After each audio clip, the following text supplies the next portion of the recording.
யாராவது அவங்க ஊருக்கு போறவங்க எவனோ பேசிட்டு போறான்னு பார்க்காம இந்த குரலை கேட்டுட்டு அந்த அம்மா என்ன அப்படின்னு இப்படி காட்டிட்டு போகுது. அந்த அம்மா கை சின்ன அந்த சூடம் பாக்கெட்டு ஜிஎஸ்டி போடுறதுக்கு முன்னாடி 10 ரூபாயா இருந்துச்சு. இன்னைக்கு ஒரு சூடம் பாக்கெட்டோட விலை 16 ரூபா. 6 ரூபா சூடம் பாக்கெட்ல ஜிஎஸ்டி கட்டுறான். சாமி கும்பிடுற சூடத்துக்கு ஜிஎஸ்டி போட்டாங்க.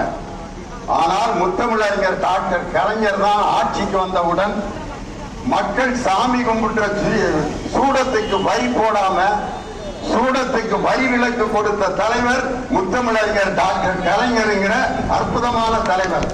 ஆனா அந்த சூடத்துக்கு ஜிஎஸ்டி போட்டது யாருன்னா நம்ம நரேந்திர மோடி. அவர் பாத்தீங்கன்னா டிரைவர் போறாரு பாருங்க ஜாமன்